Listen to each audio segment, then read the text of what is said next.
स्वागत है दोस्तों आपका एक धमाकेदार वीडियो में।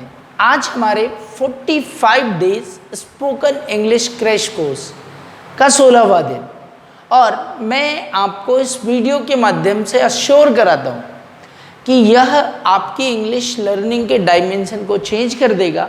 और आज मैं आपको VING के अर्थात वर्ब के ING फॉर्म के इतने ज़बरदस्त यूजेस बताऊँगा कि ये आपके कम्युनिकेशन को एक नई दिशा देने का पूरा प्रयास करेंगे। So friends, before starting this video मैं आपसे एक कमिटमेंट चाहता हूँ कि आज इस वीडियो के माध्यम से मैं आपको 6 यूजेस ऑफ VING बताने वाला हूँ, जो कि हमारे डे टू डे स्पोकन के लिए बहुत ही महत्वपूर्ण है।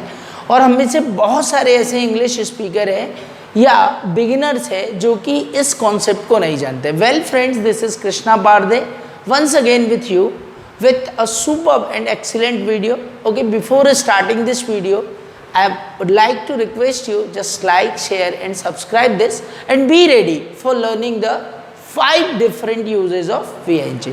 दोस्तों, अभी तक अमूमन हमने ज़्यादातर देखा है कि VING का यूज या तो कंटिन्यूस टेंस में या तो परफेक्ट कंटिन्यूस टेंस में होता है। आपने देखा है कि कंटिन्यूस टेंस में यह वर्ब टू बी अर्थात is am are was were will be shall be के साथ ING फॉर्म में आता है। या आपने कई बार देखा है कि ये परफेक्ट कंटिन्यूस के रूप में verb to have plus been plus VING के रूप में आता है। But that is not enough. Okay, आज आप देखोगे दोस्तों मिरेकल ऑफ VING, और ये आपके कम्युनिकेशन को एक सुपर्ब और एक नया डायमेंशन देगा। देखिए कैसे। आज हम इस वीडियो के माध्यम से बात करेंगे VING एज अ जेरेंट, हम बात करेंगे VING as being, okay, VING as having, हम बात करेंगे VING प्लस नाउन कैसे यूज होता है। और आज इस वीडियो के एंड में आपको ये भी पता चलेगा कि कुछ ऐसे प्रपोजिशंस हैं जो कि स्पेशली वर्ब के ING फॉर्म का यूज करते हैं। तो be ready, without wasting the time I am going for 1-to-1 concept. Let's see the first concept is VING as a gerund. So what happen friends कि जब भी हम subject या ऑब्जेक्ट के रूप में किसी पर्टिकुलर नाउन का यूज करना चाहते हैं, तब अगर हमारे पास कोई स्पेशल वर्ब हो जिसको हम हाईलाइट कर रहे हैं, तो उस वर्ब को हम VING फॉर्मेट में लिखेंगे और यहाँ पर वो हमारी VING एज अ नाउन काम करेगी and the form of this verb is called the Geraint form. देखिए कैसे यूज होगा इसका कि तैरना एक अच्छा व्यायाम है। यहाँ पर हमने तैरने पर फोकस किया। सो you can say that swimming is a good exercise. You can see cigarette पीना स्वास्थ्य के लिए हानिकारक है। Smoking is injurious for health. पहाड़ चढ़ना कोई आसान काम नहीं है। Climbing mountain is not easy. Okay, climbing mountain is not easy. तारे गिनना संभव ही नहीं है। Counting stars is impossible. तो इस तरह से जब भी हम किसी वर्ब को एक्ट कराते हैं एज अ सब्जेक्ट या ऑब्जेक्ट, तो उस कंडीशन में हम VING का यूज करते हैं। जैसे मैं बोलूँ कि भाई इंग्लिश सीखना बहुत आसान है, learning English is very easy, okay, but speaking English is tough. तो इस तरह से हम जब किसी पर्टिकुलर वर्ब को एज अ सब्जेक्ट या ऑब्जेक्ट रिप्रेजेंट करते हैं तो वो VING के फॉर्मेट में यूज होता है। आइए दोस्तों, दूसरा यूज मैं आपको बताने जा रहा हूँ VING एज बीइंग। बी का अर्थ होता है होना, अर्थात किसी व्यक्ति का या पर्टिकुलर नाउन का कुछ होना बताने के लिए हम बी का यूज करते हैं। परंतु बीइंग का एक स्पेशल यूज होता है जब कोई व्यक्ति या वस्तु कुछ बनके या बनकर या वैसा बिहेव करके कुछ इस तरह के वाक्यों के लिए हम बीइंग का यूज कर सकते हैं। लेट्स सी कि अमीर होकर भी उसे घमंड नहीं है, अर्थात वो व्यक्ति अमीर है, उसका अमीर होना हम बता रहे, अमीर होकर भी उसे घमंड नहीं है। So you can say being rich he has no proud. Being rich he has no proud. मासूम बनकर उसने सभी को छला। Being innocent he deceived everyone. Being innocent he deceived everyone.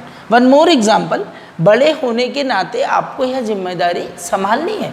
Being elder you have to take this responsibility. You have to take this responsibility. So बड़ा होकर के लिए हमने यूज किया being Elder. One more sentence, छोटा होकर भी उसे अच्छा ज्ञान है। Being younger he has enough knowledge, being younger he has enough knowledge. Okay, मैं बोलूँ कि भाई इंग्लिश टीचर होने के नाते मेरी जिम्मेदारी है कि मैं आपको इंग्लिश सिखाऊं। So being an English trainer it's my responsibility to teach you English.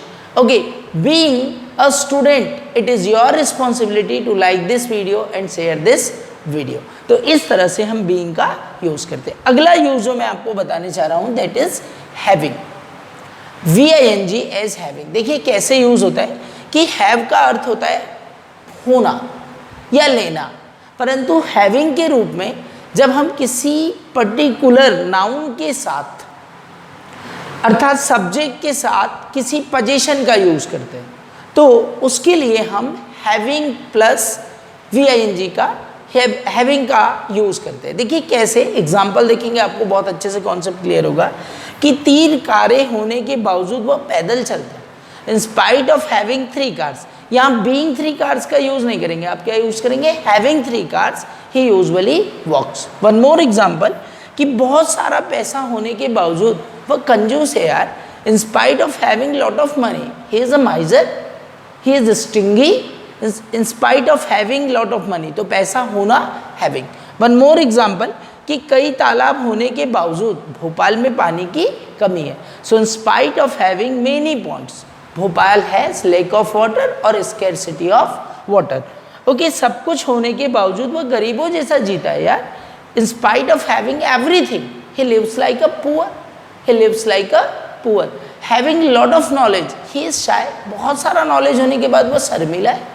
Having lot of money he do not help others, बहुत सारा पैसा होने के बाद वह दूसरों की मदद नहीं करता है। Having lot of computer skill he don't have computer, बहुत सारी कंप्यूटर स्किल होने के बावजूद उसके पास कंप्यूटर नहीं है। तो इस तरह की बातों को पोजीशन के रूप में हम हैविंग का यूज़ करेंगे। एक और धमाकेदार यूज़ जो आपको सिखाएगा एक different use of VING as VING plus noun. कभी कभी VING किसी पर्टिकुलर नाउन के साथ जुड़कर एक स्पेशल मीनिंग देता है जिसमें हम बोलते हैं करके या कर, अर्थात किसी निश्चित काम को करके या निश्चित काम को कर यदि हमें कहना है तो हमें VING प्लस नाउन का यूज़ करना है। सो फ्रेंड्स सी किस तरह से इसका यूज़ होता है। जैसे मैं बोलूँ कि सभी को अलविदा कहकर वह चला गया, तो सभी को अलविदा कहकर तो हम कहेंगे saying goodbye he went from there, saying goodbye he went from there.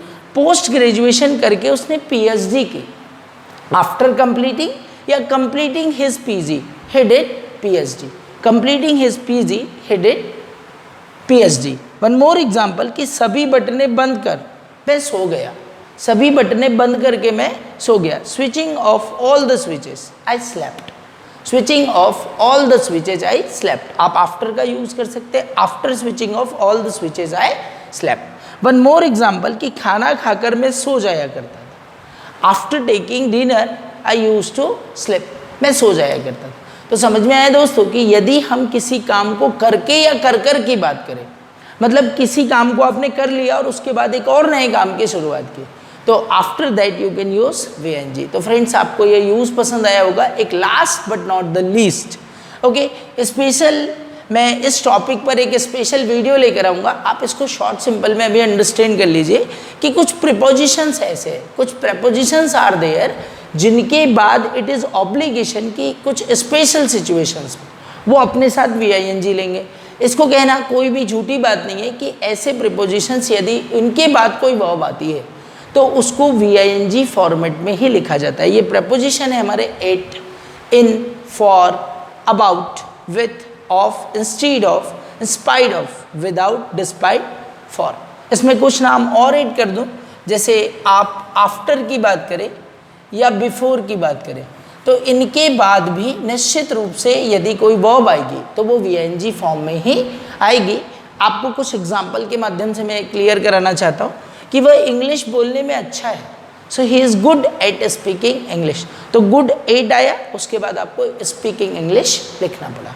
Okay, Deepak cricket खेलने में रुचि रखता है, Deepak is interested in playing cricket, Deepak is interested in playing cricket. तो इनके बाद में हमने क्या यूज़ किया, VING प्लेइंग के रूप में। सोहन इंग्लिश के साथ कंप्यूटर भी सीखता है भाई। Sohan learns computer with learning English. यहाँ पर एस मिसिंग हो गया, you can check. Sohan learns computer with learning English. और मैंने इंग्लिश सीखने के लिए मिरेकल ज्वाइन किया। I have join Miracle for learning English. I have join Miracle for learning English. दोस्तों, मुझे बिल्कुल विश्वास है कि यह वीडियो आपके बहुत सारे डाउट्स को क्लियर कराने में आपके लिए बड़ा मददगार साबित होगा। अगर अभी तक आपने इस वीडियो को लाइक नहीं किया है तो please like, share and subscribe our channel and do not forget to push the bell icon.